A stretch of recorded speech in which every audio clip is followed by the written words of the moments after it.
तुम्ही नाही बोलले तर आम्ही मागे येतो निघून, म्हणजे कुणी नेता असलं की आम्ही मागे निघून येतो. दादा आणि नेहमीच आहे चौबेजी हे रोल कर रे. नेहमीच म्हणजे काहीच नाही. चौबेजी एक अडचण आहे. ते म्हणतात मी ज्यावेळेस येतो त्यावेळेस आपले तुमच्या बंदोबस्तामुळे लोक पुढे येऊन देत नाही.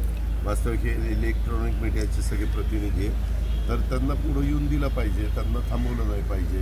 त्या दिवशी गृहमंत्र्यांनी सांगितलं तरी पण असं नाही, यांना सरांना फोन केला तुमच्या देखतच चौघजींनी सांगितलं एवढी काळजी घ्या. आणि देवेंद्र येऊ द्यात, मी येऊ द्यात, एकनाथराव येऊ द्यात, जरी Z+ आम्हाला असली तरी आम्हाला बोलायचं नाही बोलायचं तो आमचा नाही बोलले आम्ही मागे येतो. त्यांना काही विचारायचं असतं तर तेवढं करून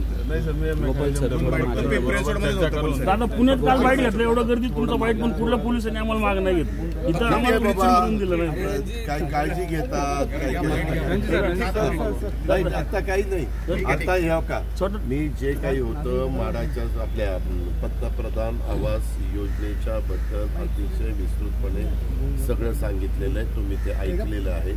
त्याच्या व्यतिरिक्त काय काल आता पंतप्रधानांनी पण खूप चांगला 15,000 घरांचा किल्ला देण्याचा कार्यक्रम तो झाला, तो दिमागदार झाला.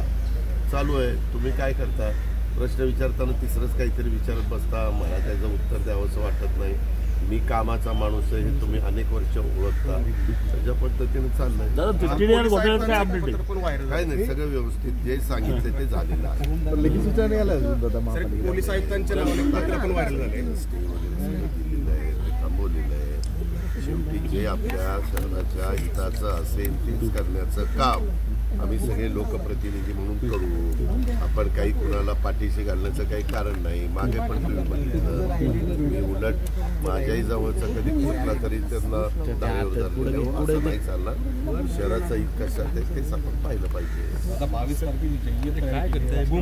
तारखेची ऐका, 22 तारखेची सगळ्या देशामध्ये जय्यत तयारी झालेली आहे. आम्ही सुट्टी पण काल जाहीर केलेली आहे राज्य सरकारने. आणि सगळ्या इमारतींवर आपण लाइटिंग वगैरे सोडणार आहोत. एक उत्साहाचं वातावरण आहे. आणि मी आणि एकनाथराव पण उद्याच्याला संध्याकाळी निघालेलो. दादा, शहरातल्या प्रश्नांवरती पालिकेचे अधिकारी बोलायला तयार नाही पत्रकारांसोबत. कुठले प्रश्न बाबा? शहरात जे राडारोडा टाकला जातो नदी पात्रामध्ये किंवा सरपोद्यांचा एवढा मोठा विषय 7 वर्ष झाले बंद आहे. कुठला विषय असेल ऐका ना, वाईट शहराच्या बद्दल कोणी दिला पाहिजे? शेखर सिंग दिला पाहिजे. त्याच्या आधी कसं होतं, महापौर, उपमहापौर, स्थानिक कमिटी, सभागृह नेता वगैरे वगैरे खूप जण असायचे आणि ते तुम्हाला माहिती त्या ठिकाणी द्यायचे. आता तसं नाही. आता तिथं बॉडी नाही. खालच्या अधिकाऱ्यांनी दिलं तर खालच्या अधिकाऱ्यांना जर त्यांनी अधिकार दिला, कुणी आयुक्तांनी, किंवा तुम्ही ह्या विषयाच्या बद्दलचं स्टेटमेंट करा तर ते असतं. परस्पर बोलला तरी त्याच्यावर ऍक्शन होईल. त्याच्या संदर्भातले काही जर मी फार तर शेखर सिंग यांना सांगतो की शेखर सिंग अशा पद्धतीचे त्यांचे प्रश्न आहेत, तुम्ही त्या बाबतीमध्ये आठवड्यातनं 15 दिवसातनं प्रेस घेऊन त्याची उत्तर द्या. असं करूया. दादा, TDR घोटाळ्यापूर्वी ते माध्यमांसमोर येत होते पण त्यानंतर ते आलेच नाही आणि बोलतच नाही. बरं, आता बोलतील. आता ते सगळे संपवलेले. Okay, thank you.